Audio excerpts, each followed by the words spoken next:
27वीं आईनी तरमीम के खिलाफ मुल्क में सियासी जो है वो एक माहौल तो नहीं बन सका जो तहरीक इंसाफ चाहती थी कि इस तरमीम के खिलाफ माहौल बने। वकला जो तंजीमें हैं उनमें भी अभी इतनी ज़्यादा एक्टिविटी देखने को नहीं मिल रही। ताहम इस्लामाबाद हाई कोर्ट के जजेस जो हैं वो काफ़ी मुतहरिक दिखाई दे रहे हैं। पहले एक पटिशन सुप्रीम कोर्ट में गई कि चैलेंज किया गया 27वीं आईनी तरमीम को, और अब इंटर कोर्ट अपील भी उनकी जो है वो जो जजेस के ट्रांसफ़र के वाले से वो भी आज उनकी तरफ से दरखास्त सामने आई है कि उनकी इंटर कोर्ट अपील वो आईनी अदालत में ना लगाई जाए। इसी पे अब आगे जो है माहौल बन रहा है। आज सिंध में भी वकला ने जो है एक कन्वेंशन किया है, उसमें वकला तकसीम भी दिखाई दी है बाय द वे। लेकिन आगे चलकर क्या माहौल बनेगा 27वीं आईनी तरमीम के खिलाफ, जो इस्लामाबाद हाई कोर्ट के जजेस हैं उनके ट्रांसफ़र की बातें भी चल रही हैं कि वो भी आने वाले दिनों में हो सकती हैं। क्या होने जा रहा है, बात करेंगे। हमारे साथ मौजूद हैं अब्दुल क़य्यूम सिद्दीकी साहब, सीनियर सहाफ़ी तहज़ीक़ार हैं। कोर्ट्स के ऊपर बड़ी उनकी गहरी निगाह होती है। सर बहुत शुक्रिया आपने ज्वाइन किया प्रोग्राम में। ये बताएगा कि इस्लामाबाद हाई कोर्ट के जजेस ने तो एक माहौल बनाया है 27वीं आईनी तरमीम के हवाले से, बाकी वकला तंजीमों में भी उतना ज़्यादा रिएक्शन नज़र नहीं आया जो तहरीक इंसाफ एक्सपेक्ट कर रही थी। सियासी माहौल में भी इतना ज़्यादा हम नहीं देख रहे कि उसमें कोई ज़्यादा रुकावट या कहीं हमें मुज़ामत दिखाई दे रही हो, कोई तहरीक का माहौल बनता दिखाई दे रहा हो। क्या समझते हैं आप, जो इस्लामाबाद हाई कोर्ट के जजेस की तरफ से एक एक्टिविटी नजर आई, पहले सुप्रीम कोर्ट में उन्होंने एक पटिशन की इस तरमीम के खिलाफ, आज भी उनकी तरफ से इंट्रा कोर्ट अपील जो है वो आईनी अदालत के बजाय सुप्रीम कोर्ट में लगाने की जो इस्तदाई है, क्या कहेंगे आप? ये किस तरफ जा रहा है मामला? बहुत शुक्रिया समर। मामला किसी भी तरफ नहीं जा रहा है। कुछ चीज़ें होती हैं जो कि आईन और कानून के नीचे रह के की जा सकती हैं। अब ये दो चीज़ें हैं, दो चीज़ों का आपने जिक्र किया है। एक ये है कि 27वीं आईनी तरमीम को सुप्रीम कोर्ट में चैलेंज किया उन्होंने। जहाँ तक मेरी मालूमात हैं ऐसी कोई पिटीशन सुप्रीम कोर्ट के पास नहीं आई। हमने वो रजिस्ट्रार ऑफिस से पूछा, उन्होंने कहा कोई नहीं है। हाँ, अलबत्ता एक ड्राफ्ट जो है वो व्हाट्सएप ग्रुप्स के अंदर जो है वो चलता रहा।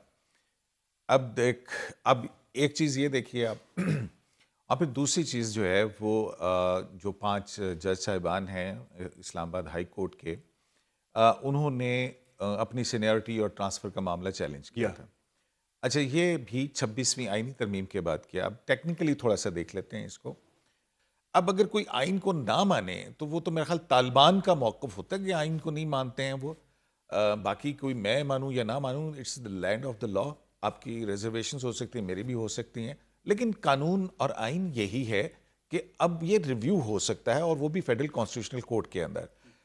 तो अब मजाक लोग ये उड़ा रहे हैं कि ऐसे जज साहबान जिनको ये नहीं पता कि कौन सी अदालत के अंदर पिटीशन दाखिल करनी है वो जज हैं।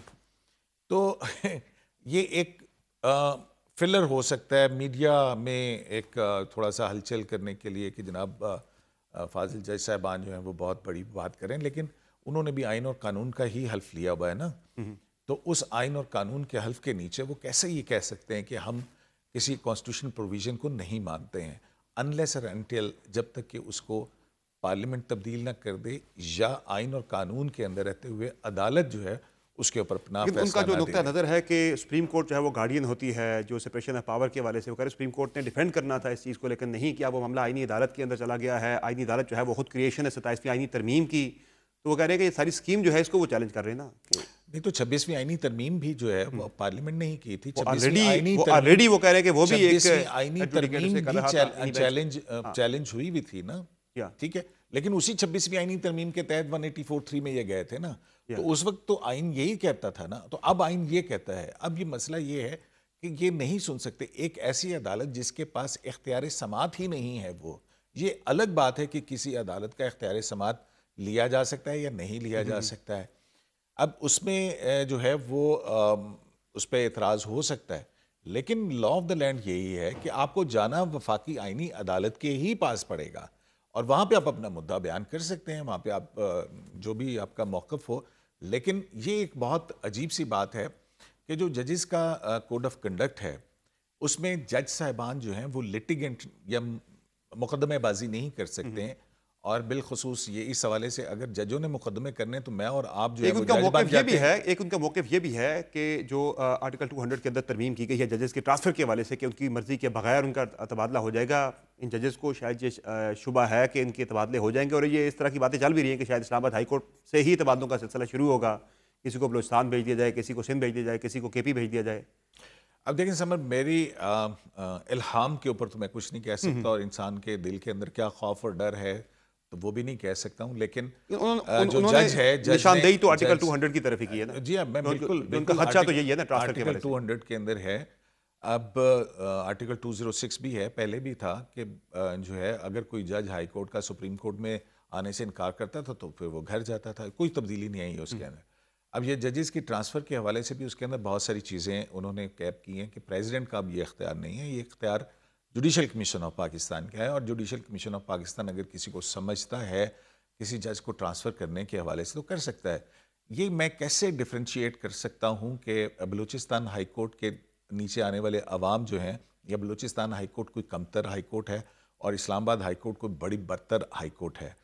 तो जब आपने मुकदमात के ही फैसले करने हैं, समर का हो या क़य्यूम सिद्दीकी का हो, वो कोई वो मानी नहीं रखता है आपका। हाँ, अलबत्ता फिर आपका हक है, उसमें कहा गया कि अगर कोई जज इनकार करता है, वो कि पहले जो है हमारा जूरिस्प्रूडेंस कुछ और था, अल जिहाद केस और फिर उसके बाद जज की रजामंदी से ट्रांसफ़र का, तो उसको फिर मौका फराहम किया जाएगा कि भी जुडिशल कमीशन सुनेगा उसको, और फिर अगर तब भी तो फिर उसके बाद सुप्रीम जुडिशल काउंसिल के अंदर वो मामला जाएगा, तो वो वहाँ पे भी एक अपॉर्चुनिटी ऑफ हियरिंग है। तो ये एक लेंथी प्रोसेस है जो इतनी आसानी से नहीं हो सकता है। क्या लग रहा है, कोई वकला तहरीक आपको चलती हुई दिखाई दे रही है? ऐसा कोई माहौल बन रहा है या नहीं बनेगा? समझ देखें, जो हमने माजी में वकला तहरीक देखी है वो किसकी वजह क्या थी और उसके पीछे इंग्रेडिएंट्स क्या थे। एक तो ये कि मार्शल लॉ था, आमरीत थी, 3 नवंबर, ठीक है ना, 3 नवंबर था, एक आर्मी चीफ ने बतौर अपना वो इख्तियार इस्तेमाल करते हुए इमरजेंसी इम्पोज की थी और अदलिया के उज़्व जो है उसको मुअत्तल कर दिया था। उसमें बहुत फ़र्क है कि वहाँ पे हमने देखा था कि इफ्तिखार मोहम्मद चौधरी जो चीफ जस्टिस ऑफ पाकिस्तान, उनको उनके ओहदे से हटा दिया गया था और फिर उनकी बहाली और रूल ऑफ लॉ की तहरीक जो है वो चली।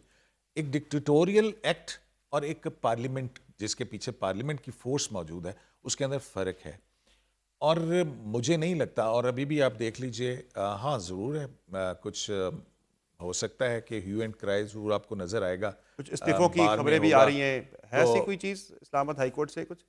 मेरा भी ख्याल है कि अभी तक तो नहीं है। वहाँ पे ये भी खबरें आ रही हैं, अंसार अब्बासी साहब की खबर मैं यहाँ पे कोट करता हूँ कि वो कह रहे थे कि कुछ जज साहिबान हैं जिन्होंने अपने रिटायरमेंट बेनिफिट्स के लिए पूछा कब एलिजिबल होगी, तो उनको बताया गया कि दिसंबर के बाद कोई 5 साल का अर्सा पूरा होगा और फिर उसके बाद 2 जजेस के हवाले से कोई इस तरह की मतलब जैसे सरदार इसाक साहब के हवाले से तो हम सुन रहे हैं, लेकिन उसमें यह भी है कि सुप्रीम जुडिशल काउंसिल के अंदर भी एक मामला उनके हवाले से है, और उसी तरह एक और जज साहब हैं, उनका भी मामला वहाँ पे है, और शायद वो देख रहे हैं कि मैच्योर होती है वो जो चीज़ें हैं जिसके बाद पेंशन और दीगर मराहत मिल सकती हैं, तो फिर उसके बाद वो अपना अब ये उसमें देखें, हुकूमत की तरफ से तो किसी को फोर्स नहीं किया जा रहा किसी जज को कि उसको ज़बरदस्ती निकाल दिया जाए, तो वो वाली सूरत हाल है नहीं है।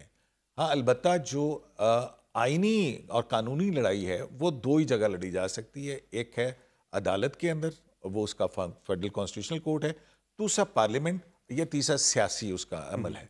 अब सियासी अमल के लिए आप ठीक है, वो मैं भी और आप भी चाहते हैं कि आए, अक्सरियत लें, पार्लियामेंट में जाएं और ऐसा कोई तब्दील कर दें आइन को। ज़रा प्रेशर तो थोड़ा माउंट हुआ। अब दूसरी देखिए ना, जो वकला तहरीक की अभी आप देख लीजिए, तमाम बार काउंसिल के इलेक्शंस हुए हैं, सुप्रीम कोर्ट बार का इलेक्शन हुआ है, तो वहाँ पे तो वो हामिद खान ग्रुप जो है सही उसके खिलाफ आया ना, मतलब जो इस वक्त एतराज़ात हैं वो हामिद खान ग्रुप को हैं, सही है, लेकिन हामिद खान ग्रुप जो है वो इलेक्टोरल पॉलिटिक्स जो वकला की है उसके अंदर वो तो हार चुके हुए हैं।